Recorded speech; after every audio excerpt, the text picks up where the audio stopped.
Eu quero saudar a todos com a paz do Senhor. Nós estamos iniciando a nossa aula de número 4 do nosso livro Teologia Sistemática 3, do nosso curso básico em Teologia Sistemática do nosso CETADB, Centro Teológico Educacional das Assembleias de Deus. Nós vamos, neste momento, dar início e nós queremos, antes de mais nada, claro, apresentar o nosso esboço geral de teologia sistemática para que os irmãos possam se situar, não é? Estar bem inteirados do que nós estamos tratando neste momento. Então, o curso de teologia sistemática, dentro deste curso básico do CETADB, tem 5 livros que abrangem 12 matérias. Quais são essas 12 matérias? A primeira é Bibliologia, que está no livro 1º. Nós já tivemos aulas sobre o assunto. Temos depois Teologia, Cristologia e Pneumatologia no livro 2. Nós estamos estudando agora no livro 3, Criação, Angelologia, Antropologia, Hamartiologia e Soteriologia. No livro 4 nós teremos Eclesiologia e também Missiologia, ou, se alguém preferir, Eclesiologia com Missiologia, porque nesse caso uma está contida na outra. E finalmente teremos Escatologia e também Heresiologia no último livro, o livro de número 5. Então nós estamos no livro 3, nós vamos agora para a lição de número 4. E a lição de número 4 é uma lição sobre a Hamartiologia. E nós vamos iniciar, como sempre costumamos fazer, lendo um texto bíblico e fazendo uma pequena abordagem bíblica, para que assim possamos introduzir o nosso assunto, ponto por ponto, até chegarmos à conclusão. Lembrando sempre que esta aula é uma aula que tem como objetivo estimular os irmãos para que os irmãos estejam cada vez mais inteirados do assunto, mas nunca se esquecendo de ler o livro. Ler o livro antes de participar da aula e depois da aula, claro, estudar aqueles pontos sobre os quais pairarem alguma dúvida, consultando aí o monitor, do CETADB, para que o irmão, a irmã que está participando desse curso possam ter um melhor aproveitamento deste estudo tão proveitoso e tão maravilhoso, que é o estudo da teologia sistemática.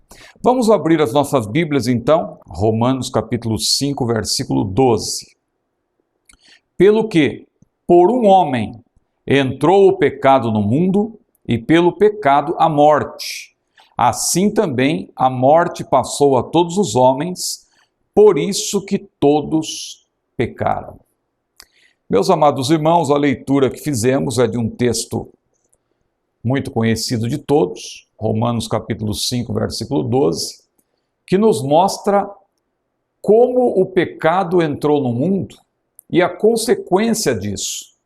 Veja que aí o texto está tratando, portanto, do que nós chamamos em teologia de pecado original. Pecado original. Porque, como nós vamos ver ao longo desta aula, há uma diferença entre o pecado original e os pecados atuais, ou seja, os pecados que nós cometemos hoje. O pecado original é aquele pecado que entrou no mundo através do primeiro casal, ou mais precisamente, através do representante da raça humana, Adão.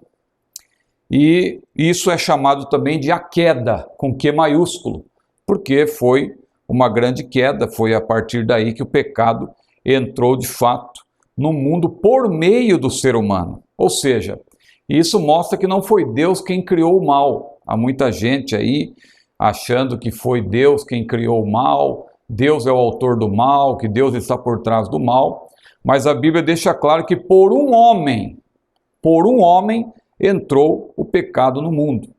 Claro que isto mostra também, de maneira indireta, que Deus dotou o ser humano de livre vontade, ou como chamamos também em teologia de livre-arbítrio, e, na verdade, não é que o homem já estava destinado a pecar. O homem fez essa escolha. Claro que isso envolve várias questões, vamos tratar na aula de hoje, também na próxima, que é a próxima aula sobre soteriologia, em que falaremos também da presciência de Deus. Nós sabemos que Deus sabe o fim antes do começo, mas Deus, na verdade, ele não interfere na vida do ser humano, porque Deus não criou seres autômatos, Deus não criou robôs, Deus criou pessoas que têm liberdade de escolha, que têm a faculdade, por assim dizer, chamada vontade, não é? Por meio da qual a pessoa pode exercer o seu livre arbítrio. Então, meus amados irmãos, vemos aqui também que a morte decorre do pecado, e aqui morte, claro, é morte em todos os seus aspectos. Nós vamos explicar melhor isso posteriormente, mas quando a Bíblia diz que por um homem entrou o pecado no mundo, e pelo pecado a morte que entrou no mundo, evidentemente, é a morte em todos os sentidos. A morte física, que é a separação entre a parte física e a parte espiritual, ou entre a parte material e a parte imaterial. A morte espiritual, que é a separação entre o homem e Deus, porque o pecado separa o homem de Deus. E a morte eterna, que, claro, é uma morte espiritual também, mas no sentido eterno. A pessoa que não quer se curvar a Cristo, não quer obedecer a Cristo, não quer andar segundo a vontade de Jesus, que também não obriga ninguém a segui-lo. Jesus mesmo disse lá em Lucas capítulo 9, versículo 23, se alguém quer vir após mim, negue-se a si mesmo, tome cada dia a sua cruz e siga-me. Jesus não obriga ninguém a segui-lo, mas aquele que não quiser segui-lo, aquele que não quiser obedecê-lo, aquele que não quiser obedecer o seu evangelho, lamentavelmente, após a morte, quando partir para a eternidade, essa pessoa, lamentavelmente, estará para sempre separada do Senhor. Mas que Deus abençoe a todos. Esta é apenas uma breve meditação inicial na Bíblia. Eu quero convidar os irmãos agora que nós comecemos propriamente a nossa aula de hoje. Nós vamos começar, claro, apresentando um esboço geral deste livro 3, não é? Nós já tratamos da criação, nós já falamos sobre a doutrina dos anjos, ou angelologia, nós já falamos sobre a doutrina do homem, a antropologia, e agora nós estamos falando sobre a doutrina do pecado, que é conhecida como hamartiologia. Muito bem, e a nossa última aula deste livro será sobre a soteriologia, a doutrina da salvação. O esboço geral da nossa lição de hoje. Temos uma introdução, que já está sendo apresentada, e temos aí um primeiro tópico, que como os irmãos certamente viram no livro, nós estamos chamando de introdução à doutrina do pecado, mas essa é uma introdução com muitos pormenores. Nós vamos até nos deter um pouco nela, porque ela praticamente abrange todo o conteúdo da hamartiologia. E os outros tópicos, posteriormente, que nós vamos também abordar, são apenas uma ampliação de tudo aquilo que nós já encontramos no primeiro tópico, que é chamado de uma introdução à doutrina do pecado. Então veja, temos esse primeiro tópico, depois o segundo tópico, uma abordagem pormenorizada sobre o pecado, na verdade é uma abordagem dos termos no hebraico, no grego, que trata do pecado, ou seja, para que os irmãos compreendam melhor ainda aquilo que já vamos apresentar na introdução. O terceiro tópico, o homem antes da queda. Há muitas dúvidas sobre isso e muitas indagações. O que o homem podia fazer? Será que o homem antes do pecado era um super-homem? Será que ele podia voar? Será que ele não tinha nenhuma limitação? Nós vamos ver que há muita invencionice quanto a isso, não é? Claro que o homem desfrutava de uma posição privilegiada, porque antes do pecado, Adão desfrutava de uma comunhão direta com Deus, sem intermediários. Ele falava com Deus, Deus falava com o homem, Deus falava com o primeiro casal, não é? Quando eu falo homem aqui, claro, o homem e a mulher, o gênero masculino e o gênero feminino. Mas o quarto tópico, veja aí, teorias filosóficas acerca do pecado. Aqui também uma breve menção sobre algumas teorias filosóficas. E a conceituação do pecado, claro que o pecado já vai ser definido aqui nesses primeiros tópicos, mas aqui uma conceituação, claro, diante de tudo que já tivermos estudado, fica até mais fácil de conceituar o pecado a posteriori. Tópico 6, pormenores da origem do pecado no mundo. Ponto 7º, pecado original e pecados atuais. Nós aí já fizemos até uma menção no início, né, que existe uma diferença entre o pecado original e os pecados atuais. O 8º tópico, a culpa do pecado. O 9º, a ação do pecado. O 10º, por que o pecado é universal. O 11º, castigo para o pecado. Então nós vamos agora dar início ao nosso primeiro tópico, a introdução à doutrina do pecado. Introdução à doutrina do pecado. Mas antes que falemos propriamente desse primeiro tópico, veja que a lição de hoje, ela trata do problema do mal. O problema do mal, que é muito discutido em filosofia, não é? Aliás, é um dos mais profundos problemas da filosofia e da teologia também, por que não dizer, é o mal. Como o mal entrou no mundo, não é? Quais são as consequências da entrada do mal no mundo? Quem criou o mal? Foi Deus? Foi o diabo? Foi o homem? Isso aí tem gerado muitas indagações, muitos debates. E o mal tem sido motivo de estudo, pesquisa e discussão de modo especulativo, mas também, graças a Deus por isso, de maneira séria. A preocupação com a sua origem desafia, claro, a inteligência e aguça o interesse em descobri-lo na sua essência, E o mal, é claro que nós vamos ver aqui hoje, de maneira detalhada, ele entra na história da raça humana através da primeira criatura, o ser humano. Mas não quer dizer que o mal entrou no universo ou o mal surgiu através do homem. Não, o mal entrou no mundo através do homem. Só que antes disso, claro, houve a entrada do pecado, do mal, de maneira geral, através de Satanás. Porque quando o homem pecou, na verdade, isso foi resultado de uma tentação de Satanás, que ali Deus permitiu que Satanás ele usasse aquela serpente que tentou a mulher também ali falou com o homem, ambos acabaram fracassando, não é? Mas veja que antes de Adão e Eva o mal já estava presente, porque Satanás foi quem tentou o primeiro casal. Então nós vamos discutir um pouco, vamos falar um pouco sobre isso. Vamos para a introdução, então, à doutrina do pecado. O que é o pecado? Não é? Como ele se manifesta? Como ele entrou no mundo? São perguntas que essa matéria, chamada hamartiologia, ela procura responder. O que é o pecado? Como o pecado entrou no mundo? E etc. As consequências do pecado. Então, essas são os principais pontos, as principais perguntas que a hamartiologia procura responder. Na teologia cristã, a doutrina do pecado ganha um espaço importante, porque o cristianismo é uma religião de redenção. Não é? E como que eu vou falar de redenção sem antes falar do pecado?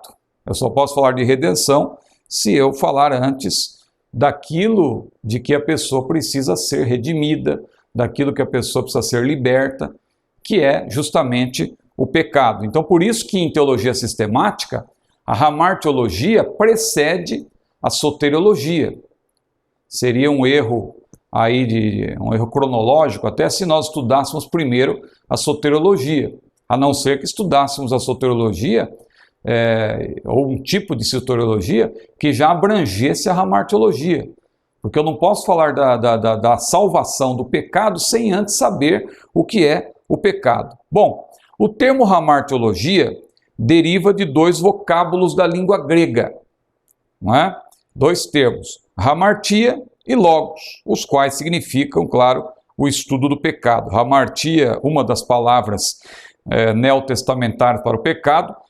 Nós vamos ver que existem outras, aliás, várias outras, mas a mais comum e a que deu também nome, que deu nome a essa doutrina, a hamartiologia, é a palavra hamartia.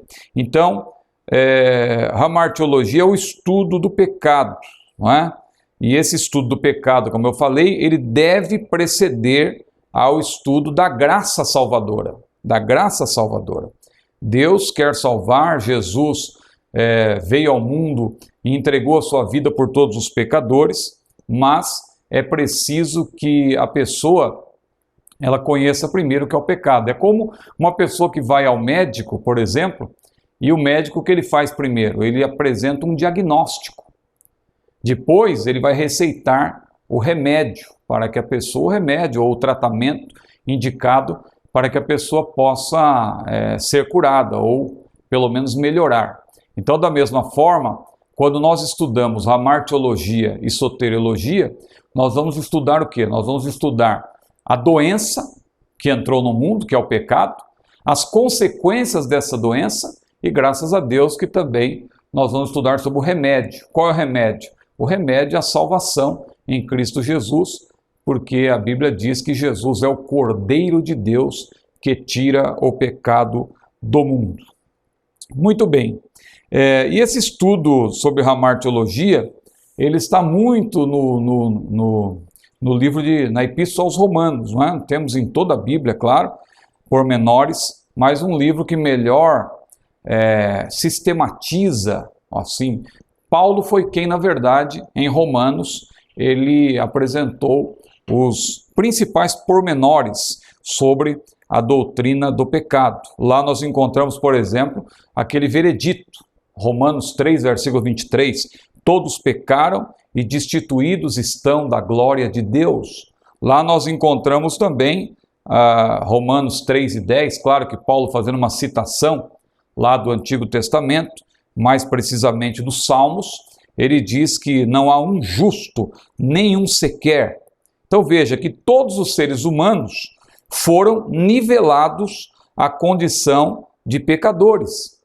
Deus, que é soberano, claro, quando o primeiro casal pecou, Deus podia ter resolvido essa questão de uma outra maneira, não é? Deus que é soberano, Deus colocou lá o homem para lavrar o jardim, Deus deu a ele uma adjutora, Deus colocou o primeiro casal ali no jardim e Deus deu ordem para que eles não comessem daquela árvore da ciência do bem e do mal. Eles desobedeceram a Deus e Deus poderia simplesmente ter ali, a partir daquele pecado, Deus poderia ter dito, bom, já que o homem não me obedeceu, eu vou pôr um fim, vou acabar com esse projeto, o projeto homem, vamos dizer assim, acabou, eu vou pôr um fim. Mas Deus, na sua infinita misericórdia, o que ele fez? Ele, na verdade, ele já tinha, claro, um plano pré-estabelecido, porque Deus nunca é apanhado de maneira desprevenida. É nesse sentido que a Bíblia diz que Jesus é o Cordeiro de Deus, que foi morto desde a fundação do mundo. Mas note, a Bíblia não diz antes da fundação do mundo. A Bíblia diz desde a fundação do mundo. Mas o que isso significa, irmão Ciro? Que Jesus é o Cordeiro que foi morto desde a fundação do mundo. Significa que todos os cordeiros que foram mortos de maneira sacrificial, todos eles apontam para Jesus. Jesus, claro, foi quem realizou o sacrifício perfeito, o único sacrifício. Mas todos os cordeiros que foram mortos de maneira sacrificial, eles apontavam para Jesus. Aquele primeiro animal que foi morto quando Adão e Eva pecaram, aqueles primeiros animais, não é? Porque a Bíblia diz que eles foram vestidos com peles de animais, então aqueles animais mortos, certamente, ali também apontam para o Cordeiro que foi morto também, Jesus Cristo, para que nós recebêssemos vestes de justiça, vestes de salvação, o Cordeiro Pascual, todos os cordeiros que eram oferecidos, ou ampliando mais, todos os animais, porque não apenas cordeiros eram oferecidos, mas todos os animais que foram mortos de maneira sacrificial, todos eles apontavam para Jesus. Então, como nós estávamos dizendo, Deus que é soberano podia ter descontinuado, não é assim, o projeto homem, como eu falei, mas ele preferiu nivelar a todos. Mas por que ele fez isso? O texto de Romanos 11, versículo 32, é muito claro. Diz a Bíblia que Deus encerrou a todos debaixo da desobediência para com todos usar de misericórdia. Mas alguém vai dizer, não, Jesus, na verdade, ele não fez isso por todos, ele fez isso apenas por alguns. Mas veja que nesse versículo que eu citei, a palavra todos aparece 2 vezes. Deus encerrou a todos debaixo da desobediência. Aí eu pergunto, quem foi que Deus encerrou debaixo da desobediência? Foi uma parte da humanidade ou foram todos? Foram todos, porque a Bíblia diz que todos pecaram e destituídos estão da glória de Deus. A Bíblia diz que todos pecaram. Então Deus encerrou a todos debaixo da desobediência. Agora, por que Deus encerrou a todos debaixo da desobediência? O mesmo versículo explica. Deus encerrou a todos debaixo da desobediência para com todos usar de misericórdia. Mas isso quer dizer então que todos são salvos ou que todos serão salvos? Não. Do contrário, nós estaríamos apoiando o universalismo, que diz que todos serão salvos, haja o que houver. O universalismo levado às últimas consequências diz que até o diabo será salvo. Não, nós não apoiamos o universalismo. Nós, na verdade, apoiamos o que a Bíblia diz, que o desejo de Deus é que todos sejam salvos. Mas nem todos são salvos, porque é preciso que haja, claro, aceitação dessa obra. Deus não tirou do homem esta possibilidade, Deus não tirou do ser humano, nós vamos ver isso posteriormente com maiores detalhes, mas Deus não tirou do ser humano a possibilidade de escolher. Mas vamos adiante. Diz então, Paulo lá em Romanos 11:32, mas também em Gálatas 3:22, que a Escritura encerrou tudo debaixo do pecado, não é? Ou seja, antes de atingir a todos os homens, mediante a desobediência de Adão, o pecado teve origem no mundo espiritual. Isso que é preciso ser esclarecido também, não é? Isso nós vamos mencionar a posteriori. Estamos aqui introduzindo o assunto. O homem não é pecador, primeiramente, porque peca. Veja aí a relação que nós falamos entre o pecado original e o pecado atual. O homem peca hoje, até o crente peca. O servo de Deus peca também. Claro que o ideal é que ele não peque, né? João até falou, filhinhos, não pequeis, mas se algum de vós pecar, temos um advogado para com o Pai, Jesus Cristo justo. Claro que o crente não vai cometer qualquer tipo de pecado, mas nós pecamos às vezes até por pensamentos, uma palavra que falamos indevidamente, nós estamos sujeitos a pecar. Por isso nós temos um advogado para com o Pai, Jesus Cristo, o justo. Agora, o que deve ficar claro aqui em Ramar Teologia é que o ser humano não é pecador porque peca. Ele peca porque é pecador. É como uma macieira. Não é o fato dela dar maçã que a torna uma macieira. Ela já é macieira, então ela dá maçã. O ser humano já é pecador, não apenas de nascimento, ele é pecador já na sua concepção. O salmista disse, em iniquidade fui formado e em pecado me concebeu a minha mãe. Então, o ser humano já é pecador desde o início. Desde a concepção, o ser humano já é pecador. Porque ele não é pecador porque peca, ele peca, repito, porque ele é pecador. Cada indivíduo é, portanto, um pecador por natureza. A lei divina da reprodução, segundo a sua espécie, não é? Que está lá em Gênesis, é interessante que ela se aplica a todos os animais, a todos os vegetais, os animais, não é? Só que o ser humano, veja que o ser humano, após o pecado, isso se modificou, não é? Após a queda no Éden, o ser humano jamais um filho de um ser humano nascerá salvo. Veja que o pecado contaminou a raça humana. Mas contaminou por quê? Porque Deus ele se utilizou disso para que todos tenham também oportunidade de redenção. Deus poderia simplesmente dizer que toda a humanidade está condenada. Já pensou se Deus fosse um tirano e dissesse, não, a partir de agora, já que o homem pecou, e ele pecou como representante da raça humana, isso vai passar a todos os homens e, portanto, todos são pecadores e todos estão automaticamente condenados. Mas o que Deus fez? Deus encerrou a todos debaixo da desobediência para com todos usar de misericórdia. Então a oportunidade é dada a cada um. Mas vamos aqui agora só fazer menção rapidamente desses pontos, porque como eu falei, nem posso me deter muito neles, porque isso é apenas uma introdução. Veja que o capítulo é muito rico. Essa doutrina da hamartiologia, num seminário aí mais prolongado, claro que o nosso curso básico é um curso rápido, de apenas um ano e 8 meses, é um curso intensivo, por assim dizer, mas se a pessoa fizer um curso mais prolongado, talvez ela tenha que estudar 6 meses só sobre hamartiologia, não é? 1 ano sobre escatologia, por exemplo, 6 meses sobre angelologia. Por quê? Porque são matérias que estão relacionadas a assuntos muito profundos. Então, aqui na nossa aula, claro que nós não vamos esgotar o assunto, estamos apenas, como eu sempre digo, jogando luz, lançando luz sobre o assunto, para que os irmãos possam, a partir daí, fazer estudos mais aprofundados e crescerem em conhecimento. Então, veja que nós vamos aqui apenas fazer menção de alguns pontos. Veja aí, na introdução à doutrina do pecado, nós temos aí um primeiro ponto que é considerações gerais sobre o pecado. E aí nós apresentamos 7 termos gerais para designar o pecado. 7 termos gerais. A palavra pecado que nós comumente usamos é a palavra hamartia, que denota tudo aquilo que não se conforma com a lei divina e não se alinha com ela. Há várias referências bíblicas que não vamos ler agora para ganhar tempo. As escrituras, por exemplo, citam 372 formas de pecado e as centenas de outras não mencionadas na Bíblia.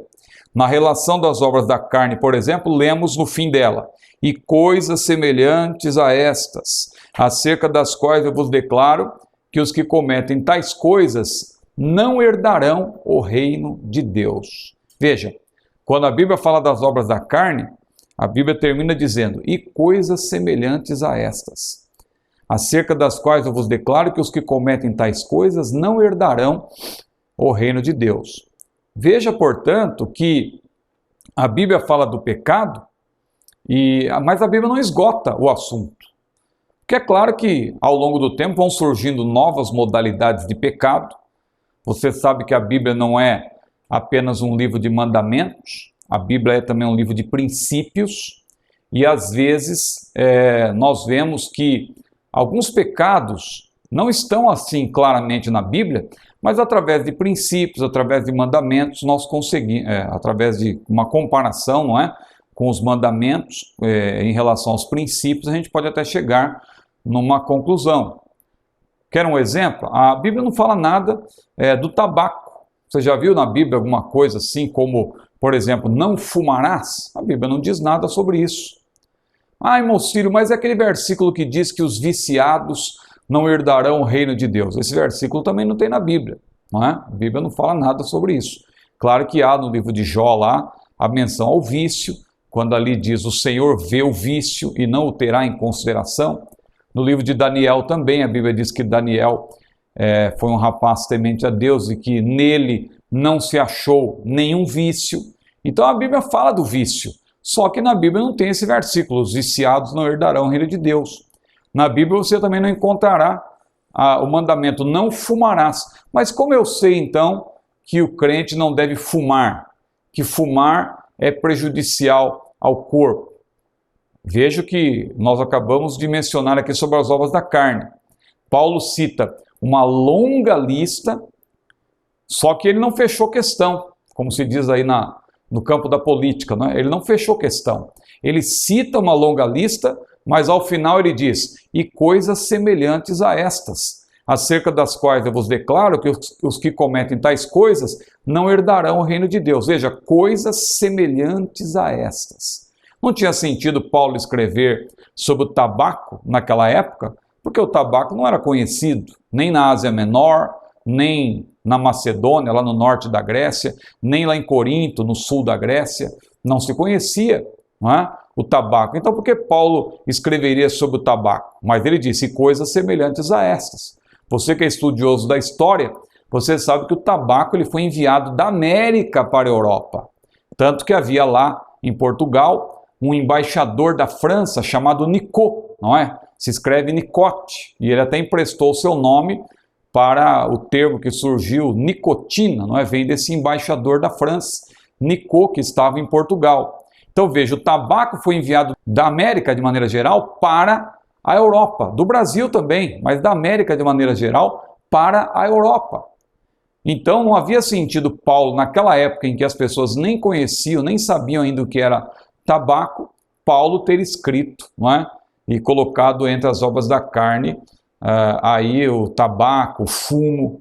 Mas hoje nós sabemos que isso é prejudicial ao corpo, isso destrói o templo de Deus, não é? O nosso corpo não é o templo de Deus, então por aí nós entendemos que se trata de um pecado. Mas observe, eu estava falando de 7 palavras para o pecado no Novo Testamento, não é?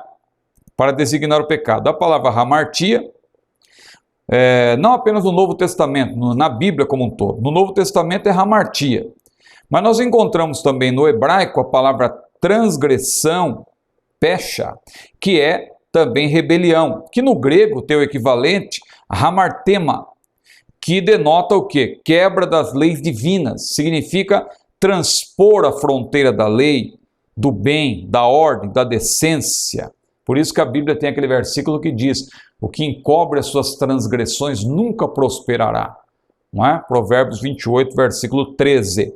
Uma terceira palavra, um terceiro termo, iniquidade, que significa fora do prumo, fora de nível, do lado de fora, do erro, não é? Ou seja, erro, afastar-se do que é certo, errar o alvo, no hebraico, chatá, não é? Então isso é iniquidade. Iniquidade que é conhecida também como o pecado que é praticado conscientemente. Quando a pessoa sabe que não deve praticar, ela já sabe, mas mesmo assim ela comete o pecado. É como aquela pessoa que está andando na rua e aí tem uma placa diante dela dizendo: cuidado, buraco a 50 metros. E a pessoa continua andando na direção do buraco. Dali a pouco vem mais uma placa dizendo: perigo, buraco a 20 metros. E a pessoa continua andando. Dali a pouco, quem sabe, vem outra placa dizendo: cuidado, buraco a 10 metros. Mas a pessoa continua caminhando em direção do buraco. Aí a pessoa está chegando bem próxima do buraco, está a 1 metro de distância já para cair no buraco. Aí alguém grita de longe: cuidado, fulano, olha o buraco. E aí a pessoa agradece: obrigado, hein? E continua andando e cai dentro do buraco. Isso não é pecado, simplesmente, mas é iniquidade, que é o pecado cometido de maneira consciente. Consciente. Ou seja, pecar é errar o alvo. Mas um quarto termo, a desobediência, rebeldia, má vontade para com Deus e sua lei, isso também é uma palavra para o pecado. Tanto que lá em Romanos 11:32, que nós já citamos, diz que Deus encerrou a todos debaixo da desobediência. E depois lá em Gálatas, Paulo diz que a Escritura encerrou tudo debaixo do pecado. Por quê? Porque nesse caso, desobediência e pecado são palavras sinônimas, não é? Desobediência. Um quinto termo, incredulidade, falta de confiança em Deus e de dependência dele. Sexto termo, ilegalidade. Veja, eu estou falando de 7 termos que são relacionados ao pecado. Então veja, ilegalidade ou subversão, oposição à lei e à ordem divinas. E erro, propriamente, não é? Afastamento das normas divinas estabelecidas. Muito bem, então nós temos aí nesse primeiro ponto algumas considerações gerais sobre o pecado, em que nós mencionamos 7 termos para o pecado. Um segundo ponto, veja aí, o homem natural e o pecado, nós vemos aí que a humanidade, quando a Bíblia diz, por exemplo, que a palavra de Deus usa a expressão homem natural, numa clara referência ao estado do homem ainda não alcançado pela graça de Deus, isso aí mostra, claro, de maneira indireta, já que existe o homem natural. Se nós olharmos para o texto de 1 Coríntios 2, versículos 14 a 16, nós vamos ver que não existe apenas o homem natural, existe também o homem espiritual e o homem carnal. A humanidade, ou seja, está dividida. Claro que Jesus falou daqueles que estão do lado de fora e aqueles que estão do lado de dentro, é uma classificação, mas uma outra classificação é que existem os homens que estão dentro da categoria natural, aqueles que estão dentro da categoria espiritual e aqueles que estão dentro da categoria carnal. Paulo disse: o homem natural não compreende as coisas do Espírito de Deus e não pode entendê-las, porque elas se discernem espiritualmente. Mas o que é espiritual discerne bem tudo e de ninguém é discernido. Só que mais adiante, estou citando 1 Coríntios 2, 14 a 16, só que se você continuar lendo no capítulo 3, Paulo vai dizer aos coríntios: ainda sois carnais. E aí já entra uma terceira categoria, que não é natural e também não é espiritual. O homem natural, quem é? É aquele que ainda não conhece a palavra de Deus, que ainda vive sob uma esfera meramente natural, não é? Ele não conhece os aspectos ligados à sobrenaturalidade do Evangelho, então é o homem natural. O homem espiritual, claro, é o salvo, temente a Deus, que conhece a palavra de Deus, que vive sob a graça de Deus e está cheio do Espírito, então é o espiritual. E o carnal? É aquele que, tendo conhecido a palavra de Deus, de certo modo ele se desviou, uns mais, outros menos, mas a pessoa se afasta, vai se afastando paulatinamente da presença de Deus, e essa pessoa então vai se tornando carnal. É triste. Veja, os coríntios, uma igreja lá, Corinto, diz a Bíblia que os dons de Deus se manifestavam. Nenhum dom vos falta, disse Paulo. Só que para essa mesma igreja em que Paulo disse que nenhum dom a ela faltava, Paulo disse: ainda sois carnais, não é? Porque a carnalidade é algo terrível. A pessoa está dentro da igreja, às vezes está lendo a Bíblia, está cantando hinos. Lembra-se daquele pastor que Jesus mandou João escrever para ele? E Jesus disse: tens nome de que vives, e estás morto. Era um pastor, tinha nome de que estava vivo, era tido como vivo, era tido como um pastor, como um servo de Deus. Entretanto, Jesus disse que ele estava morto e precisava, claro, se arrepender. Então, o homem natural e o pecado. Um terceiro ponto ainda dentro dessa abordagem inicial, desse primeiro tópico, a universalidade do pecado. Isso está lá claramente em Romanos 3, 23, mas em muitas outras passagens. O veredicto de Deus é claro: não há um justo sequer. O ponto quarto aí, 1.4, Deus e o pecado. A principal definição divina para o pecado é a que está contida em passagens como 1 João 3 e 4 e também 1 João capítulo 5, versículo 17. Nestes textos aparecem os termos hamartema, mas também a palavra anomia, não é? Então, o que significa hamartema? Denota errar o alvo. Errar o alvo.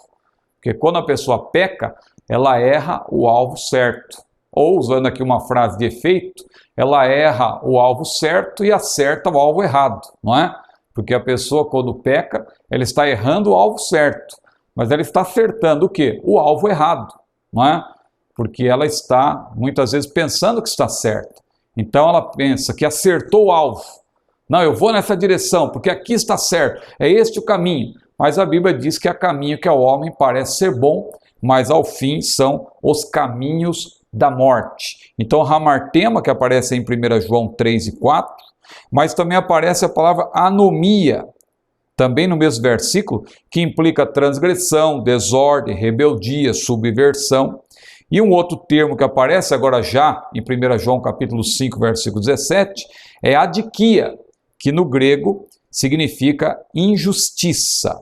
Lá no Salmo 41, versículo 4, o pecado é apresentado também como uma doença espiritual. Nós não vamos ler aqui para ganhar tempo, mas os irmãos devem estudar, claro, este salmo. Isso é confirmado pelo apóstolo Pedro, lá na sua primeira carta, capítulo 2, e o profeta Isaías também fala muito sobre isso. Aliás, Isaías, lá no capítulo 1, quando ele descreve a condição do pecador, da pessoa que está longe do Senhor, que está longe dos caminhos de Deus, a pessoa que está errando o alvo, está fora da direção de Deus, Isaías, quando descreve essa pessoa, ele diz, desde a planta do pé até a sua cabeça, não há nele coisa sã, senão feridas, inchaços e chagas podres, não espremidas e nem nenhuma delas amolecidas com óleo. Veja a situação espiritual do pecador. Mas vamos para o ponto 5, origem do pecado. Origem do pecado. O pecado, claro, entrou no mundo através do ser humano, o ser humano quem pecou. Mas antes disso, se nós lermos Ezequiel capítulo 28, nós vamos ver ali um versículo que fala de Satanás de maneira indireta, é claro, não de maneira direta, mas de maneira indireta. E nós vamos ver que o pecado, ele entrou no mundo, no universo de maneira geral, o pecado surgiu, na verdade, através de Satanás, quando ele se rebelou contra Deus. Ali em Ezequiel 28 diz, perfeito eras os teus caminhos desde o dia em que foste criado, até que se achou, veja, iniquidade em ti, até que se achou iniquidade em ti. Então o pecado entrou no mundo através de Satanás. Esta descrição de Ezequiel 28, ainda que de modo conotativo, como eu falei, não denotativo, conotativo, ou seja, é uma comparação, não é? É uma analogia que nós fazemos, porque a Bíblia é análoga. Então a Bíblia explica a própria Bíblia. Então, às vezes a Bíblia, de maneira indireta, também apresenta muitas coisas. Se nós relacionarmos o que está em Ezequiel 28, Isaías 14, com o que está lá em Apocalipse 12, por exemplo, e em outros fragmentos das Escrituras, nós vamos, sem dúvida nenhuma, chegar à conclusão de que o texto ali alude, ainda que de maneira indireta, ao pecado de Satanás, a sua rebelião, a sua iniquidade. Mas vamos para o ponto 6 agora. Realidade e raiz do pecado. As evidências da realidade do pecado são tão contundentes que é um absurdo negá-lo, não temos como negá-lo. É só olhar, como está aí no livro, alguém que quer negar a realidade do pecado, basta olhar para um hospital, para uma funerária, para um cemitério, não é? Para uma fechadura de uma porta, para um caixa forte, para um alarme, para cada policial, para um tribunal, para uma prisão, para uma dor, para uma doença, para a morte, para a tristeza, para o pranto, para a guerra. Quando nós olhamos para tudo isso, nós vemos que o pecado existe, porque tudo isso que eu acabei mencionando só ocorre por causa do pecado, são consequências do pecado. A morte, a tristeza, a angústia, o roubo, a desonestidade, tudo isso é por consequência do pecado. Então o pecado é uma realidade, não há como negar, não há como a pessoa dizer, a pessoa fica questionando por que as pessoas são tão más, por que os homens matam, por que existem guerras, tudo isso é consequência do pecado. O ponto 7º, o pecado como ato e o pecado como estado. É bom saber fazer essa distinção também. O pecado como um ato, ou seja, cada um é tentado, diz a Bíblia, quando atraído e engodado pela sua própria concupiscência, diz lá em Tiago, capítulo 1. Então, é um ato praticado, portanto, né? Como o próprio termo já diz. Ele é um efeito e não uma causa. Causa é a nossa natureza decaída. Eu expliquei isso no início, não é? Estou retomando. Existe a diferença entre o pecado original e o pecado atual. Pecado original e o pecado atual. O pecado como ato, portanto, ele já é um efeito. Por quê? porque a pessoa não é pecadora porque peca, ela peca porque é pecadora. Agora, o pecado como estado indica que todos os homens estão propensos a pecar. Aí já é uma alusão ao pecado original. É um princípio gerador do mal, é uma causa e não um efeito. Não é culpado, o homem não é culpado apenas pelos pecados cometidos. Ele tem dentro de si uma natureza pecaminosa, que em si já é pecado, não é? Por que, aqui trazendo uma questão só para reflexão, por que Jesus jamais pecou? Porque alguém dirá, exagero dizer que Jesus jamais pecou. Jesus pode não ter pecado, alguém dirá, Jesus pode não ter pecado porque ele nunca, por exemplo, teve uma relação íntima com uma mulher. Jesus pode nunca ter pecado porque ele nunca roubou, ele nunca mentiu. Mas alguém dirá, mas Jesus ele pode ter pecado por pensamentos, porque ele é um ser humano como qualquer outro. É aí que está uma diferença que nós temos que ter cuidado quando estudamos a teologia sistemática, quando estudamos a Bíblia. Jesus, ele se fez homem sem nunca ter deixado de ser Deus. Jesus nunca deixou de ser Deus. Então, ele nunca perdeu a sua natureza santa. Jesus, ele foi tentado, é verdade, mas ele foi tentado a partir do que vem de fora. Ele foi tentado por Satanás, claro, ele foi tentado pelo mundo, mas nós somos diferentes de Jesus num ponto. Nós, além de sermos tentados por Satanás e pelo mundo, nós somos tentados também a partir da nossa própria natureza, que é uma natureza decaída, uma natureza adâmica. Agora, Jesus não tinha essa natureza, porque ele foi gerado no ventre de Maria por obra e graça do Espírito Santo. Ele não tinha o germe do pecado. Então, veja que aqui está se falando, claro, do pecado congênito. Esse tipo de pecado Jesus não tinha. Esse pecado passou a todos os homens, mas Jesus, ele foi gerado por obra e graça do Espírito Santo. Ele se fez homem sem nunca ter deixado de ser Deus. Glória seja dada ao maravilhoso nome do Senhor. Vamos avançar. Vamos agora para o ponto 9, a prática do pecado. E aí, nesse caso, a Bíblia menciona, claro, o pecado por comissão, ou o pecado de comissão, e o pecado por ou de omissão. A pessoa peca praticando, ou a pessoa peca deixando de fazer aquilo que agrada a Deus. Então, o pecado não é somente praticar o mal, deixar de fazer a coisa certa também é pecado. Muito bem. O ponto 10, pecado dentro do homem. Pecado dentro do homem. É o pecado, como eu falei, que está relacionado com a natureza caída. Esse tipo de pecado Jesus não teve. Aliás, Jesus não teve pecado algum, não é?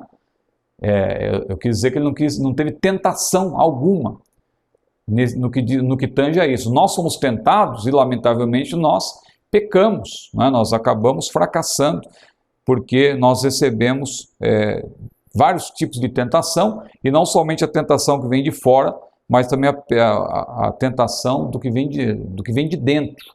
Cada um é tentado quando atraído e engodado, disse Tiago, pela sua própria concupiscência, ou seja, o que está dentro da pessoa. São os chamados pecados do Espírito. A Bíblia menciona também pecados do Espírito. Davi cometeu pecados da carne terríveis, mas o pecado do Espírito que ele cometeu foi pior, levando a confessar: gravemente pequei contra Deus. Pecados do Espírito. Mas vamos avançar. Ponto 11. Consequências do pecado. A Bíblia fala de pecado para a morte, não é? Claro que o pecado, qualquer pecado, se a pessoa continuar nele e não se arrepender, se torna, claro, um pecado para a morte, que a pessoa tem que se arrepender, não é? Então, é preciso entender isso claramente à luz da Bíblia. Aí no livro nós vemos que o pecado para a morte, dependendo da sua gradação, traz como consequência sofrimentos, morte espiritual, morte física e até perdição eterna. São pecados que levam o seu praticante à morte física prematura. E aí tem uma relação, não é? Desobediência deliberada, incesto, murmuração, profanação, desvio, tentar a Deus, falsidade, rebeldia. Mas Existe também o pecado que é conhecido como pecado que não é para a morte. Ou seja, isso mostra que nem todos os pecados são iguais aos olhos de Deus.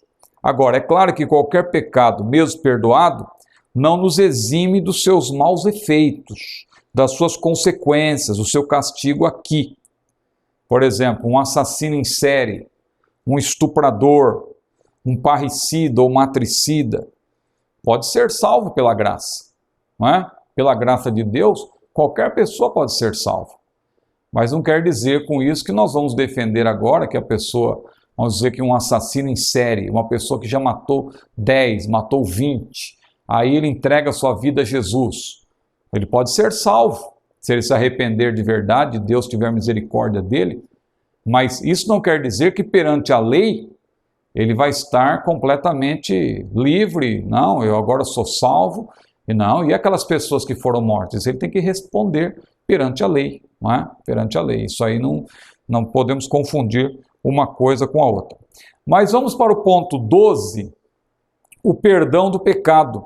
A Bíblia menciona o pecado imperdoável, não é? Lá em Mateus, tem pecado que tem perdão e tem pecado que não tem perdão. Lá em Mateus 12, Jesus mencionou o pecado imperdoável, que nós até fizemos uma menção quando nós falamos de pneumatologia, não é? O pecado imperdoável, claro, não diz respeito a um ato isolado, é um pecado contínuo, não cometido por ignorância ou má interpretação. A pessoa, na verdade, ela peca conscientemente, ela insiste nesse pecado, ela se rebela contra Deus. E aí, por fim, não resta mais nada, não é? Deus, ele, claro, ele é paciente, ele espera o pecador se arrepender. A Bíblia fala até de um rei chamado Manassés, que cometeu erros os mais terríveis, mas ele se arrependeu e Deus teve misericórdia dele. Então, quando a pessoa ela se arrepende, de fato, Deus perdoa. Outro item, o ponto 13, consumação do pecado. Veja, pode ser voluntário, consciente e deliberado, ou involuntário, inconsciente e não deliberado. Há várias referências aí que os irmãos deverão estudar, referências bíblicas. Se alguém por ignorância violar, por exemplo, as leis da física, sofrerá as consequências disso. Se alguém saltar de um prédio de 10 andares, mesmo não tendo consciência de que a força da gravidade fará com que o seu corpo se estatele no chão, a sua ignorância não impedirá a sua morte. Não é? Então não tem jeito, se a pessoa comete um erro, isso aí vai gerar uma consequência. Vamos adiante, o pecado do crente. O pecado do crente, conhecido e tolerado, gera, claro, consequências. Não é porque a pessoa é crente que ela não pode pecar, que ela não pode evitar o pecado, perdão. Ela peca, não é? Aliás, a Bíblia diz lá em Hebreus, capítulo 3, versículos 12 a 14, vede, irmãos, que nunca haja em vós um coração mau e infiel para se apartar do Deus vivo. Antes, exortai-vos uns aos outros durante o tempo que se chama hoje, para que nenhum de vós se endureça, veja, pelo engano do pecado. Olha o que o autor de Hebreus está falando. Ele não disse isso para os pecadores que não conhecem a Jesus. Ele disse, vede, irmãos. Ele dirigiu essas palavras aos irmãos, aos servos de Deus. Vede que nunca haja em vós um coração mau e infiel. Ou seja, o ser humano pode vir, o crente, né, em Jesus, ele pode vir a pecar. E dentro desse ponto 14, há um desdobramento aí, que os irmãos devem estudar. Por exemplo, aí é falado do julgamento do pecado, é falado do triunfo sobre o pecado. E veja que ponto importante, você que gosta de pregar, você que é pregador, aí está até um esboço para você pregar uma mensagem até para a igreja, uma mensagem de estímulo para os irmãos vencerem o pecado. Veja aí nesse ponto 14, 1.14.2, o triunfo sobre o pecado, passos para vencer o pecado. Amar a palavra de Deus, crer no poder do sangue de Jesus, confiar no poder do Espírito Santo, e também aí tem uma alusão ao ministério sacerdotal de Cristo, a nossa fé depositada em Jesus Cristo, a nossa total submissão e entrega a Cristo e assim por diante. Então veja, passos para vencer o pecado. Mas vamos adiante, vamos agora para o tópico 2. Nesse tópico, como eu anunciei no início, nós temos uma abordagem pormenorizada sobre o pecado, mais precisamente um estudo dos termos hebraicos e gregos sobre o pecado.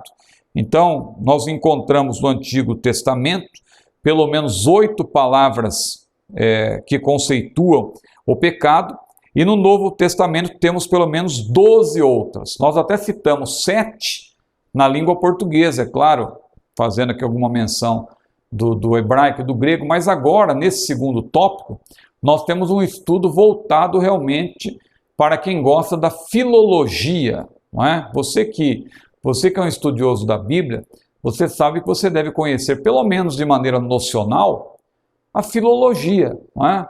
O estudo das línguas originais, o grego, o hebraico, o aramaico. Claro que ninguém é obrigado a saber falar hebraico, não é? Ou falar o grego dos tempos bíblicos, o grego koiné. Se a pessoa tiver tempo e desejo, disponibilidade para fazer isso, que maravilha! Eu conheço algumas pessoas que falam fluentemente o grego, o hebraico, não é?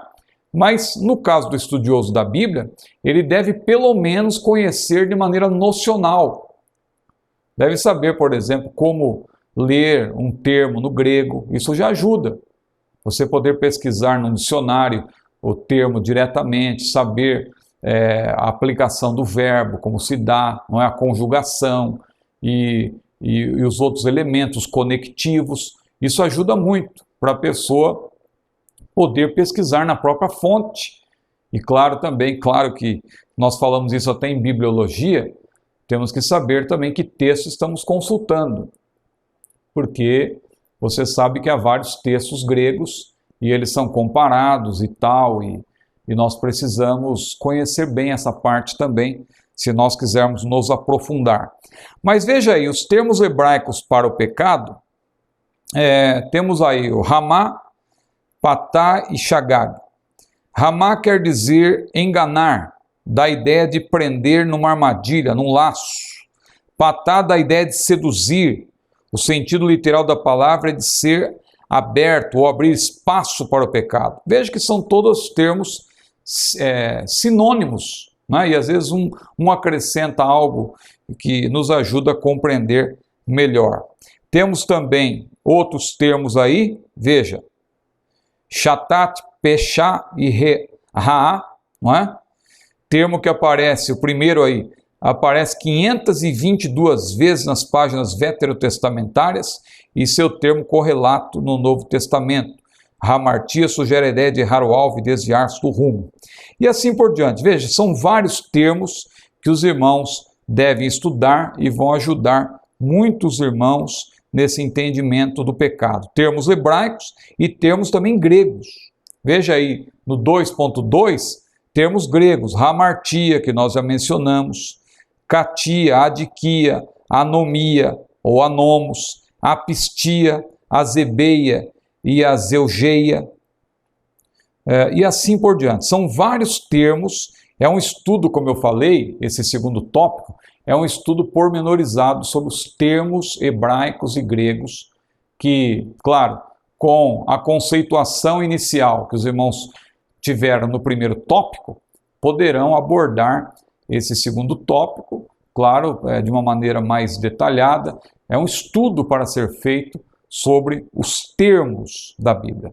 Mas nós vamos adiantar aqui o assunto, porque como nós apresentamos um esboço geral, a nossa abordagem aqui hoje tem vários tópicos. Nós vamos agora para o terceiro, que é o homem antes da queda. O homem antes da queda. A Bíblia é a única fonte segura para determinar a criação do homem e o seu estado original. Vamos para... Aí nós temos um tópico e um ponto único, não é? que diz que o homem foi criado à imagem e semelhança do Criador. Em que consiste essa imagem de Deus? Os teólogos vêm discutindo sobre as diferenças entre imagem e semelhança. Nós até fizemos menção disso já na aula sobre a criação e também na aula sobre antropologia, nós citamos alguma coisa. Nós já vimos que é uma discussão que acaba não chegando a uma conclusão. Os termos imagem e semelhança não dá para fazer, aí uma distinção clara, que na verdade o que vemos é que imagem e semelhança apontam para um termo, um único termo, não é? No original, apontando para o fato de que o ser humano ele recebeu algo da parte de Deus, o chamado imago Dei, não é? Deus dotou o ser humano ali de algumas características que ele compartilhou. Deus, assim como hoje, para o servo de Deus, para os salvos, Deus também compartilha, diz a Bíblia. Ele tem atributos que ele compartilha, os atributos que Deus compartilha, os atributos comunicáveis de Deus.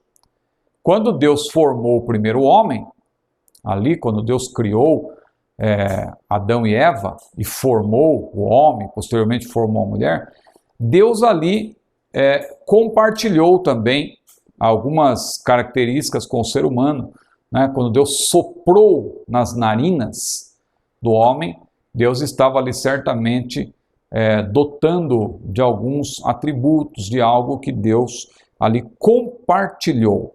Muito bem, então vamos adiante. Aqui então temos esse ponto importante: o homem foi criado à imagem e semelhança do Criador. A melhor explicação é o fato de que o homem, claro, não é Deus, mas é como Deus, em termos de moralidade e espiritualidade. É o texto de 2 Pedro 1, 4 a 9, que eu mencionei, que nos dá base para fazer essa afirmação.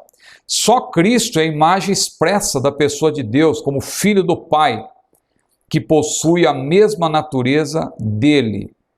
Existem alguns ensinamentos de que o ser humano perdeu a imagem de Deus, isso que é importante. Essa teoria é incoerente, pois a imagem e a semelhança, de fato, se refere aos aspectos moral e espiritual.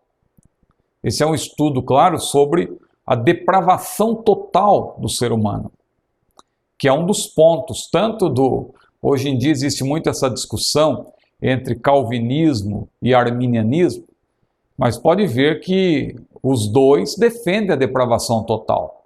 O calvinismo tem aquela sigla em inglês, que nós poderíamos até citar posteriormente, não agora, mas na aula de soteriologia, TULIP, não é?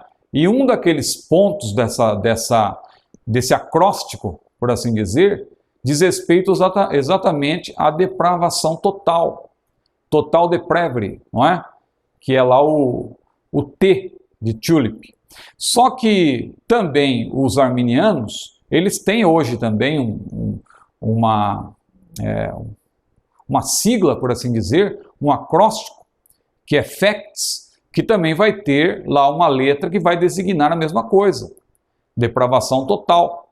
Tanto o calvinismo quanto o arminianismo defendem a depravação total. Só que a diferença, claro, é que os arminianos veem a depravação total como algo em que o ser humano ele foi atingido, claro, de maneira extensa, todos pecaram, não é? Mas não de maneira tão intensa a ponto de o ser humano ele ser desprovido de toda a capacidade de escolher e tal, porque senão ele se isso fosse verdade, ele teria deixado de ser um ser moral. Somente um ser moral pode ser chamado de moral ou imoral, não é? Porque moral no sentido de que ele pode escolher e etc. Ele pode vir a pecar, e ele pode vir a acertar, porque senão tudo que está na Bíblia, os mandamentos, seriam contraditórios, não é? Então veja, quanto à imagem moral, o homem é constituído de intelecto, vontade e sentimento. Quanto à imagem espiritual, possui, claro, o espírito, como já vimos em outras aulas. O que o homem perdeu não foi a imagem de Deus, o imago Dei, e sim a capacidade de usar as características dessa imagem a fim de glorificar a Deus e ser plenamente feliz. O homem perdeu a santidade original, a pureza de atitudes. Seu caráter, portanto, foi afetado. Muito bem. Vamos para o próximo tópico. Teorias filosóficas acerca do pecado. O problema da presença do pecado no universo é discutido por filósofos, sociólogos, psicólogos e também por teólogos. E aí, claro, vão surgindo conceitos que são antiteístas, conceitos que são também anticristãos, não é? E aí entra em cena, claro, aquela disciplina importante hoje em teologia, que é a apologética, não é? Apologética, que nós vamos até também mencionar posteriormente. Dois elementos pelos quais podemos estudar o pecado, nós temos aí no livro. O primeiro trata da natureza metafísica do pecado, o segundo de sua natureza moral. O que é aquilo que denominamos pecado? Seria uma substância, um princípio ou um ato? Significaria privação, negação ou defeito? Seria alguma coisa relacionada com o sentimento? Essas perguntas se relacionam com a natureza metafísica do pecado. E as questões sobre a natureza moral do pecado? Como o pecado se relaciona com a lei de Deus? Que relação tem o pecado com a santidade e com a justiça? Então, essas perguntas, elas foram gerando, claro, ao longo do tempo, algumas concepções, alguns conceitos, algumas teorias, e algumas delas são as seguintes, que estão aí no livro, eu vou só fazer menção. A primeira teoria filosófica e antibíblica, claro, que mencionaremos, é a que ensina a existência de um eterno princípio do mal. Isso está presente no gnosticismo, no marcionismo, no maniqueísmo. Tudo isso foi alvo de discussão lá nos primeiros séculos da igreja. Ali até o quarto século, isso foi muito discutido e tudo isso, claro, foi rechaçado, foi refutado pelos pais da igreja, pelos homens de Deus do passado, não é? Porque essa teoria diz que o mal tem o seu próprio poder, assim como Deus possui o seu. Não admite que o homem possa se livrar do pecado. A Bíblia nega essa teoria, pois o pecado não é eterno.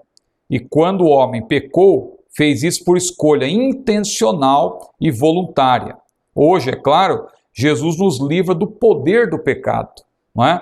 No futuro, ele nos livrará da presença do pecado. Isso é importante. Isso é importante dizer. Claro que em soteriologia nós vamos ter até mais tempo para tratar disso, mas a salvação hoje significa que Deus nos livra do poder do pecado. Diz a Bíblia, o pecado não terá domínio sobre vós. Então, é um livramento ou até mesmo uma libertação do poder do pecado. Agora, no futuro, quando nós estivermos na presença de Deus, já estivermos com os nossos corpos glorificados, aí sim nós vamos ser libertos da presença do pecado. Aí é diferente, da presença do pecado.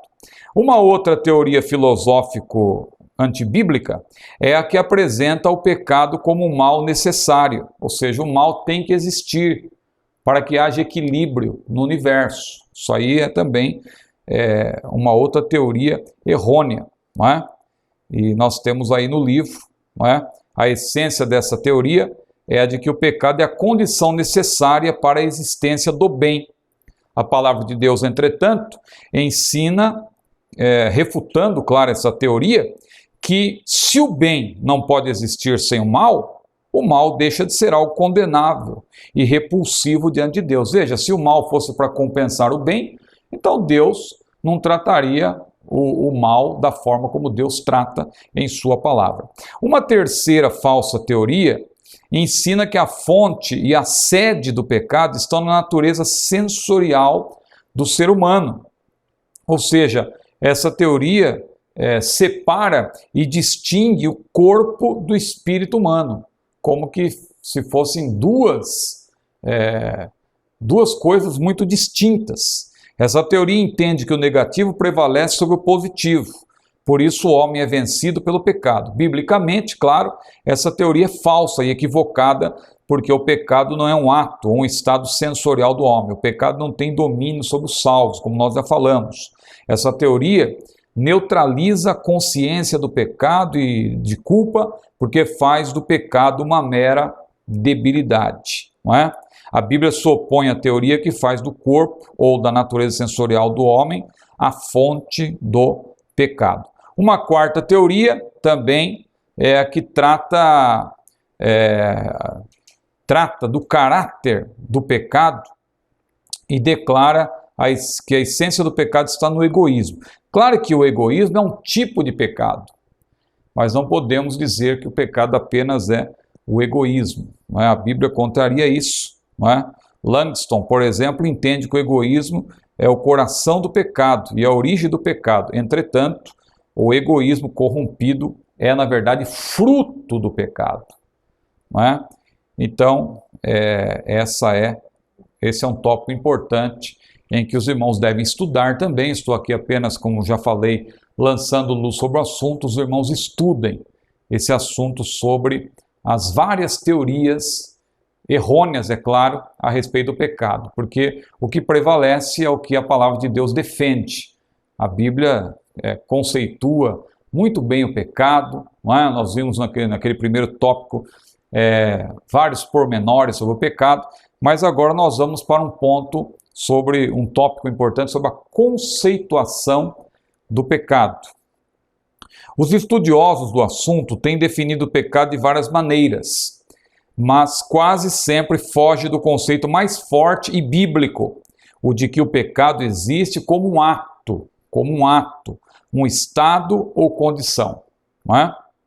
Eles conceituam, a Bíblia, né, conceitua o pecado de forma clara, e isso alguns renomados teólogos também, ao longo dos séculos, foram deixando isso cada vez mais claro, porque, claro, a doutrina bíblica sempre esteve lá, mas Deus usou homens também para formular, não é? Veja, por exemplo, a doutrina da Trindade, sempre esteve na Bíblia, claro. A Trindade é uma doutrina bíblica, a Trindade não é uma invenção dos homens, mas Deus usou homens para formulá-la somente no século IV. Foi no século IV que houve a formulação da doutrina da Trindade. No caso aqui da conceituação do pecado, por exemplo, John Wesley, pai do metodismo, ele definiu o pecado como uma transgressão voluntária e de uma lei conhecida. Já Augustus Strong, eminente professor de teologia dos Estados Unidos, escreveu sobre a doutrina do pecado em sua Teologia Sistemática de 1886, portanto, século XIX, e ele diz que o pecado é a falta de conformidade com a lei moral de Deus, quer em ato, disposição ou estado. W.T. Conner, em sua obra em espanhol, Doutrina Cristiana, ao falar da natureza do pecado, escreveu que nós definimos o pecado como a rebelião contra a vontade de Deus. Charles Hodge escreveu que o pecado é a falta de conformidade com a lei de Deus e inclui culpa e contaminação.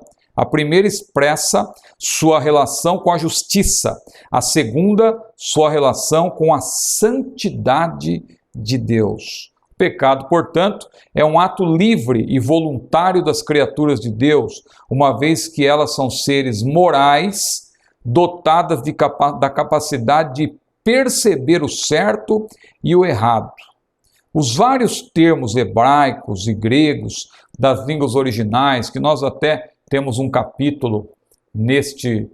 tópico neste capítulo tratando disso, os vários termos hebraicos e gregos das línguas originais da Bíblia, quando falam do pecado, apontam para o sentido ético, porque falam da prática do pecado, não é?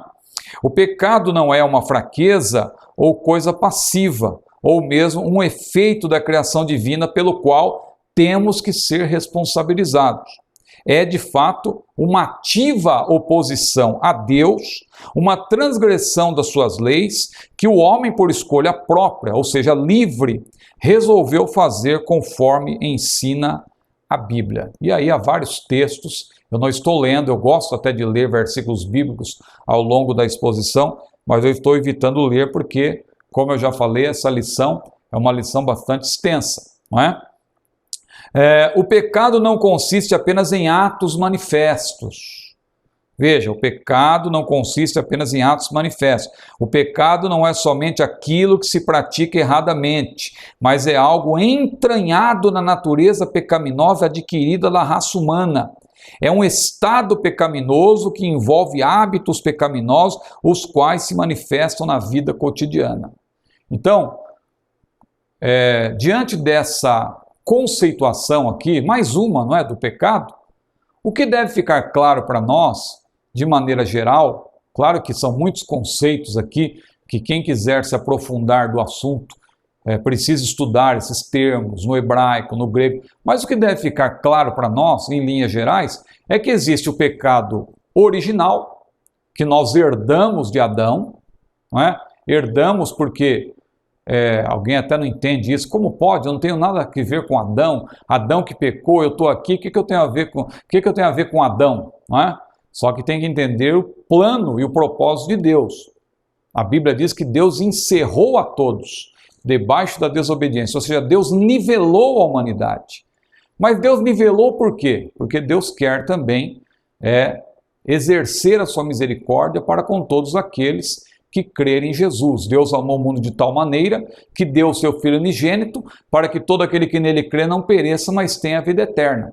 Então, o pecado original, Deus nivelou a todos debaixo do pecado, debaixo da desobediência. Mas para quê? Para com todos usar de misericórdia. Então, o que deve ficar claro, existe o pecado original, mas existem também os pecados atuais. Os pecados atuais resultam do pecado original. Eu peco hoje, por quê? Porque eu tenho uma natureza caída, eu tenho uma natureza adâmica. Adão, ele tinha, claro, liberdade para escolher, mas ele na sua natureza não estava o pecado habitando ali. O pecado passou a habitar na natureza adâmica quando ele fez uma má escolha, quando ele desobedeceu a Deus. E a partir dessa má escolha, ele como nosso representante, em outras palavras, é como se nós estivéssemos ali em Adão, é isso que a Bíblia quer dizer, nós estávamos ali em Adão, mas hoje nós podemos estar em Cristo. Se em Adão nós somos pecadores, em Cristo nós triunfamos sobre o pecado. Em Cristo o pecado não tem mais domínio sobre nós. E em Cristo, no futuro, a presença do pecado também será tirada da nossa vida e nós estaremos para sempre livres, libertos do pecado em uma outra dimensão. Toda a glória seja dada ao maravilhoso nome de Jesus por isso. Mas vamos avançar. Agora vamos para o 6º tópico, pormenores. Todos esses tópicos que estão aí como pormenores são tópicos que os irmãos devem estudar. Por que são chamados pormenores? Porque aquilo que nós já temos explicado, nós vamos agora explicar de uma maneira mais ampla, não é? Pormenores e da origem do pecado. E claro que essa explicação mais ampla, possivelmente não possamos apresentar aqui muitas coisas por causa do tempo, mas os irmãos devem tomar tempo para estudar. Dedique um tempo. Isso vai valer a pena, não é? Isso que o irmão está fazendo agora, o irmão vai ver que lá na frente, quando Deus abrir portas para o irmão pregar o evangelho, para o irmão ensinar a sua palavra, quando o irmão estiver viajando para outro país, o irmão vai ver como foi importante o irmão ter tomado tempo para estudar essas doutrinas fundamentais da Bíblia. Não é? Fundamentais da Bíblia. A hamartiologia é uma doutrina fundamental. Aliás, todas as doutrinas da teologia sistemática, essas 12 que nós estamos estudando aqui, nesse curso básico, quem conseguir estudar e assimilar o que diz a Bíblia sobre o pecado, sobre a salvação, sobre os anjos, sobre a igreja, sobre as últimas coisas, essa pessoa ela vai ter um grande cabedal, uma grande bagagem para poder fazer a obra do Senhor. Muito bem, meus irmãos, caminhando já para o final aqui, nós temos ainda alguns tópicos que nós vamos fazer menção. Pormenores da origem do pecado do universo. Temos aí a primeira manifestação do pecado que nós já citamos. Qual foi a primeira manifestação do pecado? O pecado não teve origem em Deus, é claro. O pecado ele teve origem lá nas regiões celestiais. É interessante, alguém diz que o pecado teve origem no céu. Temos que ter cuidado com essa afirmação. Tem até um hino que nós cantamos que diz: no céu não entra pecado. Mas em que céu que não entra pecado? Não entra pecado lá onde Deus está, lá na presença de Deus.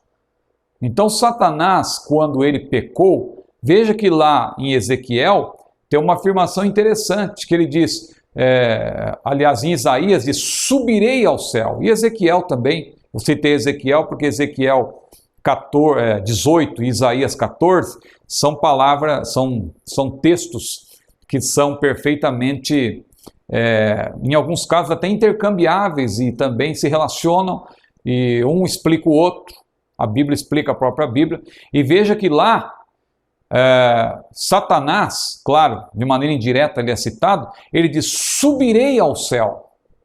Quando ele diz subirei ao céu, é porque ele não estava exatamente onde Deus está.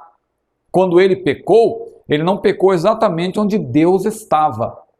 Então, tomemos cuidado com essa afirmação de que Satanás, o mal surgiu no céu, o pecado surgiu no céu, porque muitos usam isso até para dizer que Deus é o autor do mal. Não, Deus criou, claro, criaturas dotadas de arbítrio, criaturas que podiam escolher, não é?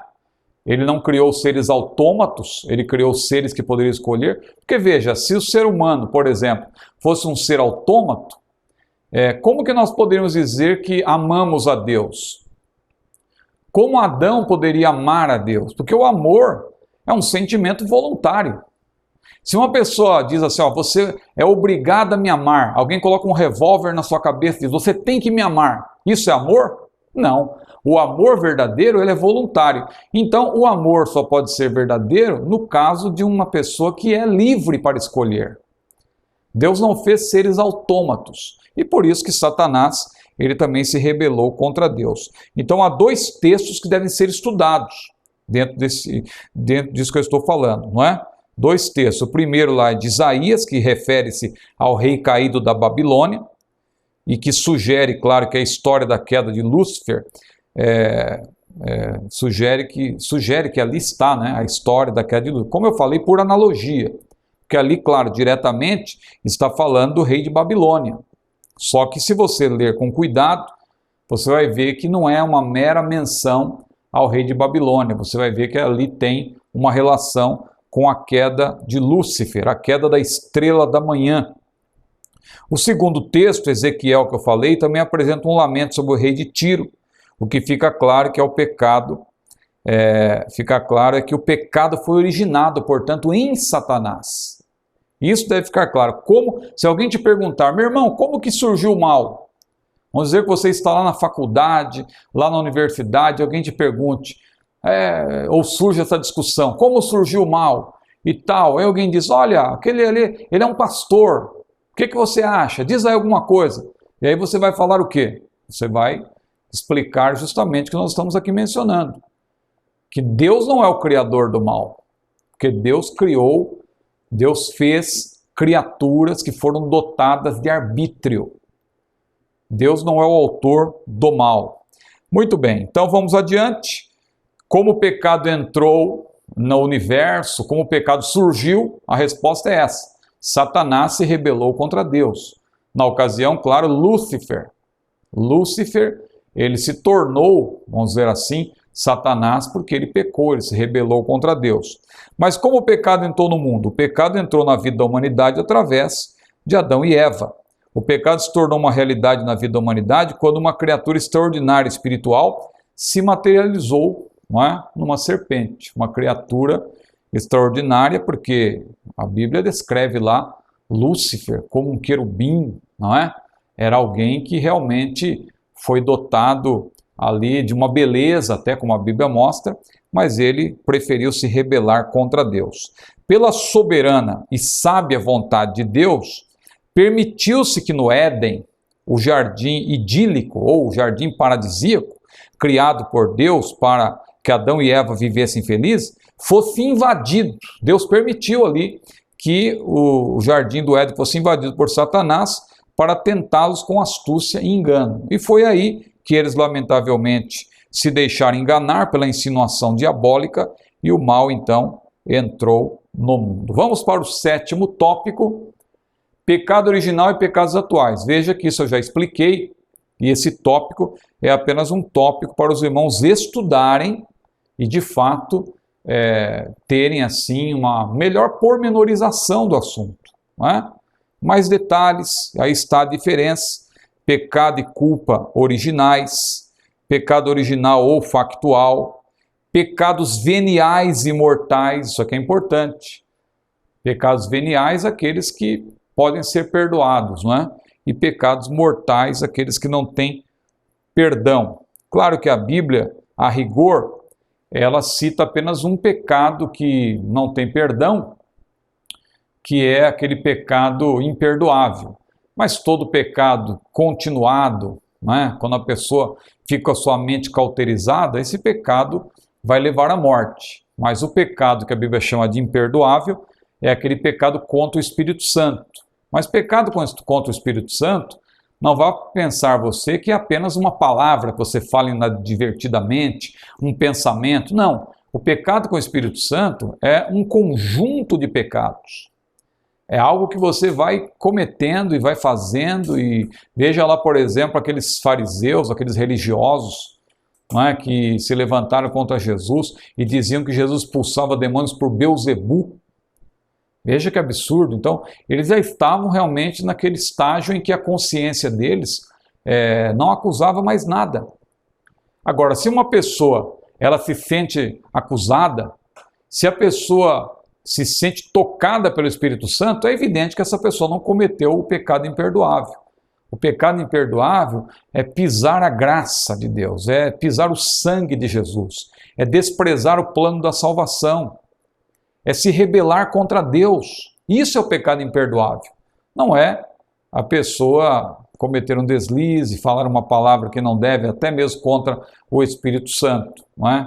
Claro, se a pessoa vier a fazer isso, ela deve buscar o perdão em Deus. Muito bem, vamos para o 8º tópico, são muitos os tópicos, como eu falei, e nós já estamos aqui caminhando para o final. Culpa do pecado. O que é a culpa do pecado? Diz lá em Gênesis 3:7, então foram abertos os olhos de ambos e conheceram que estavam nus. Veja, conheceram que estavam nus. Aí está a culpa do pecado. Pelágio, que é tido como herege, não é? Ele renegava a ideia do pecado original, porque entendia que os homens que nascem no mundo desde a queda vivem no mesmo estado em que Adão foi criado e que o pecado deste prejudicou apenas ele próprio. O ensino claro da Bíblia é diferente, não é? O ensino claro da Bíblia a esse respeito não deixa dúvida de que a culpa original refere-se àquela recebida por Adão e Eva após terem pecado contra a lei de Deus. Ou seja, a culpa relacionada com o pecado original. Natureza da culpa. Ponto 2. Culpa significa merecimento da punição em que o culpado tem de satisfazer a justiça divina mediante o pecado praticado. Paulo escreveu aos Romanos que do céu se manifesta a ira de Deus sobre toda a impiedade e injustiça dos homens. O aspecto legal da culpa perante Deus diz respeito ao fato de que quando Adão e Eva cometeram o pecado contra a ordem divina, tornaram-se legalmente culpados e dignos da pena estabelecida por Deus. Portanto, por um só ato pecaminoso contra Deus, Adão tornou-se incapaz de permanecer na presença santa de Deus. Legalmente, todos são culpados, porque todos pecaram e destituídos estão da glória de Deus, diz a Bíblia lá em Romanos, capítulo 3, versículo 23. Isso significa que todos participaram da transgressão de Adão. Veja, isso que nós até mencionamos. A expressão estão destituídos da glória de Deus indica a necessidade de recuperação do primeiro estado de glória de Adão antes da queda. Somos culpados do pecado, tanto em relação à culpa original de nossos primeiros pais, quanto pelos pecados que fazemos hoje. Muito bem. Culpa na consciência humana. Este item é muito importante também. A culpa se manifesta como um estado objetivo, isto é, ela é produzida mediante o fato da prática do pecado e não deve ser confundida com o papel da consciência que produz a culpa subjetivamente. 8.4 temos também a culpa e lei moral de Deus. A culpa tem uma relação com a lei moral de Deus. A culpa não faz parte da essência do pecado, mas é antes uma relação com a sanção penal da lei. Adão cometeu o pecado e, na qualidade de chefe federal da raça humana, por ele foi imputada a todos os seus descendentes a culpa do pecado. Veja como agora, nesse tópico também, nós estamos já recuperando, repetindo e repisando aquilo que nós já mencionamos anteriormente. Por isso que os irmãos devem estudar. Esse capítulo é um capítulo para estudo. Aqui a nossa abordagem, uma abordagem ampla, assim até mais panorâmica, dando apenas alguns destaques, mas é importante que os irmãos leiam e estudem este capítulo. 8.5, os graus da culpa. Graus. Veja, entendemos que todo pecado é venial, isso à luz da Bíblia, não é? Deus pode perdoar todos os pecados. A exceção, como eu já falei, está no pecado contra o Espírito Santo, mencionado lá em Mateus 12, versículo 31. Na realidade, existem pecados perdoáveis e os pecados não perdoáveis, ou seja, pecados que são e que não são para a morte, não é? Em 1 João 5, 15 e 17, ou melhor, 16 e 17, está escrito: se alguém vir seu irmão cometer pecado que não é para a morte, orará e Deus dará vida àqueles que não pecarem para a morte. Há pecado para a morte, e por isso não digo que ore. Toda iniquidade é pecado, e há pecado que não é para a morte. O sentido da palavra morte, no contexto da passagem, refere-se à morte física. E isso se torna claro quando o autor aconselha a orar para que tenha vida, e diz literalmente: orará e Deus dará a vida àqueles que não pecarem para a morte.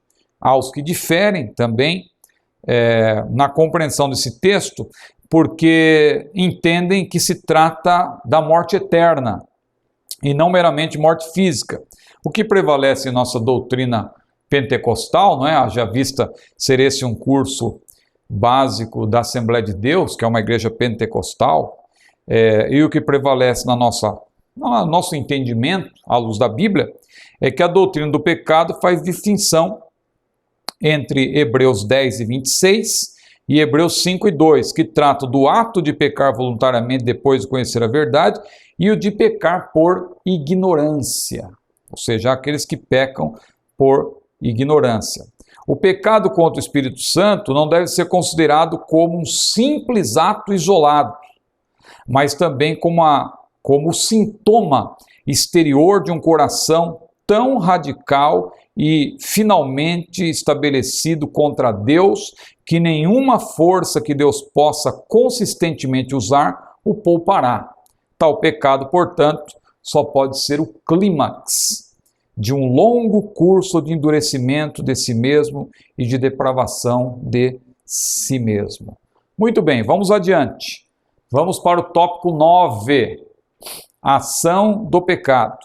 Consequências do pecado no mundo. O pecado, inevitavelmente, trouxe graves consequências ao universo. E a primeira delas, claro, é a própria universalidade do pecado. Quando o pecado entrou no mundo, todos se tornaram pecadores. A universalidade do pecado. Todos pecaram e destituídos estão da glória de Deus. Então, essa é a maior de todas as consequências e através dela muitas outras. Eu citei anteriormente aí, nós temos as doenças, as enfermidades, não é? A própria morte, tudo isso é resultante do pecado, é consequência do pecado. Mas veja aí o 9.2, o eu em detrimento de Deus. O pecado de Adão e Eva foi uma escolha feita por ambos, uma escolha preferencial do eu em detrimento de Deus, como objeto do sentimento e fim principal de suas vidas. Preferiram atender aos ímpetos do seu ego a fazer de Deus o centro de suas vidas. Renderam-se incondicionalmente ao seu ego, em prejuízo do projeto do Criador para com as suas vidas. Veja que como foi algo terrível, não é? A entrada do pecado no mundo. Mas graças a Deus que a Bíblia diz que por um homem entrou o pecado no mundo, mas graças a Deus que Jesus trouxe também para nós a redenção. Vamos para o 9º tópico. Por que o pecado é universal? Veja aí que é uma pergunta mais para gerar uma reflexão, um estudo mais detalhado, porque nós já temos estudado sobre isso, não é? Como um pecado individual afetou a todos. A Bíblia diz claramente que por um homem entrou o pecado no mundo. Adão, portanto, ele foi ali o nosso representante. Então, 10.1, o pecado é hereditário. A universalidade do pecado se deve à corrupção da natureza humana. E a palavra de Deus afirma que o primeiro homem violou a vontade expressa de Deus e, por consequência, toda a vida humana se corrompeu. 10.2, o homem peca porque é pecador. Veja, mais uma repetição do que eu já falei. Lembre-se sempre daquela ilustração da macieira. A macieira não é macieira porque dá maçã. Ela dá maçã porque é macieira. Ou seja, não é o fato dela dar maçã que vai torná-la uma macieira. Ela já é macieira, então, por isso ela acaba dando o seu fruto, não é? Assim também é o pecador. Porque a Bíblia diz que éramos por natureza, veja quando Paulo disse, éramos por natureza filhos da ira, ele se refere ao passado, por quê? Porque hoje, apesar de sermos pecadores, somos pecadores lavados e redimidos pelo sangue de Jesus, não é? Somos pecadores lavados e redimidos pelo sangue de Jesus. Então é diferente de ser apenas um pecador. Claro que pecador nós continuamos sendo, mas o pecado hoje não tem mais domínio sobre nós. Nós somos libertos do poder do pecado. A posteriori, quando estivermos na presença de Deus, aí sim nós seremos libertos da presença do pecado. Então aqui tem mais algumas menções importantes, mais repetição daquilo que nós já falamos. Vamos para o tópico 11º, castigo para o pecado. Nós vemos aí que é um castigo disciplinador, não é? É um castigo disciplinador, é um castigo imediato do pecado, e aí é importante, quando a Bíblia fala do castigo imediato do pecado, tem um desdobramento importante que os irmãos devem estudar. O pecado desfigurou, diz aí no livro, desfigurou a imagem divina do homem. Não é que o pecado tirou aquilo que nós chamamos de imago Dei. O pecado não tirou a imagem de Deus no pecador, mas através do pecado, o pecador hoje ele sofre, lamentavelmente, os efeitos deletérios do pecado. Não é? Mas isso não afetou, por exemplo, o seu arbítrio. Tanto que não afetou que a Bíblia mostra que o homem, depois de pecar, ainda ele pode escolher. Moisés, lá em Deuteronômio capítulo 30, versículo 19, ele disse para o povo: eis que tomo os céus e a terra como testemunha contra vós, que tenho proposto a vida e a morte, a bênção e a maldição. Escolhe, pois, a vida para que vivas, tu e a tua descendência. Nós vemos também já, falando do Novo Testamento, aliás, antes disso, no Salmo 119, o salmista disse, escolhi, não é? Escolhi a verdade, escolhi o caminho da verdade. Veja como o arbítrio está presente. Veja também Jesus falando, não é? Lá em Lucas 9, 23, que eu mencionei, se alguém quer vir após mim, negue. Veja, se alguém, ele utiliza uma conjunção condicional. Nós vemos também lá em Apocalipse, capítulo 22, no último livro da Bíblia, no último capítulo da Bíblia, aliás, está escrito o quê? O Espírito e a esposa dizem vem, e quem ouve diga vem, e quem tem sede venha, e quem quiser, observe, quem quiser, tome de graça da água da vida. Quem quiser, tome de graça da água da vida. Então o pecado desfigurou a imagem do homem, não tirou, não é? O pecado, 1.2 aqui, o pecado deu origem a um estado pecaminoso que afetou toda a raça humana. Foi o que nós já falamos aqui bastante nesta aula. O pecado produziu punições naturais e físicas na vida do homem. Sim, através do pecado surgiram as doenças e tantas outras coisas, os problemas, as dificuldades que nós temos no dia a dia, tudo isso resulta do pecado. O pecado gerou um contínuo conflito moral e espiritual entre corpo e alma de cada criatura humana. O pecado despertou a consciência do homem. O pecado trouxe ao homem a punição da morte física. É o que nós já temos falado, não é? Porque, em última análise, o pecado ele trouxe para o ser humano a morte não somente física, mas a morte em todos os sentidos. Quando a Bíblia diz que o pecado gera morte, é a morte em todos os sentidos. Então esse é o castigo imediato do pecado. Imediato. O homem morreu. Fisicamente, claro, não naquele primeiro momento, mas a partir daquele momento a morte física entrou também no mundo. Mas ali ele já foi separado da presença de Deus e ele passou a precisar ali de mediador, E Jesus é o nosso único mediador, não é? Nos tempos do Antigo Testamento havia outras formas da pessoa se aproximar de Deus, não é? Lá no tabernáculo, através do sumo sacerdote, que entrava uma vez por ano lá no dia de Yom Kippur, o dia do perdão. Ele entrava lá na última divisão do tabernáculo, entrava com sangue, aspergia o sangue, a nuvem da glória de Deus se manifestava, os pecados eram perdoados. Mas depois que Cristo veio, graças a Deus, o véu do templo se rasgou, diz a Bíblia, de alto a baixo, e nós temos livre acesso à presença do Senhor. Meus amados irmãos, assim concluímos a nossa aula sobre hamartiologia. Nós vamos, na próxima aula, se Deus quiser, falar de soteriologia, que é uma aula que está casada com hamartiologia. Então nós vamos entender melhor o assunto, estudando também a nossa próxima lição. Que Deus abençoe a todos. Aí estão os cursos do nosso CETADB, Centro Educacional Teológico das Assembleias de Deus. Você que está fazendo o curso básico de 1 ano e 8 meses, lembre-se que você pode fazer também o curso médio, depois se você fizer o curso básico, pode também fazer um curso avançado e assim ir crescendo em conhecimento. Eu aprendi que na casa de Deus existe o sábio e o sabido.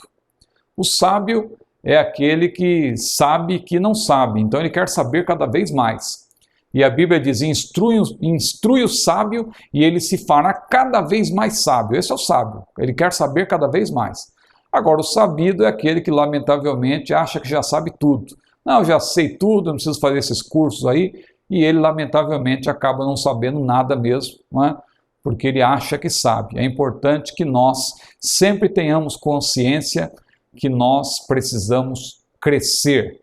A Bíblia diz, de vós, ó amados, esperamos coisas melhores e coisas que acompanham a salvação. Crescei, diz a Bíblia, na graça e no conhecimento. Crescei antes na graça e no conhecimento. Amém, meus irmãos? Que Deus abençoe a todos e até a próxima aula.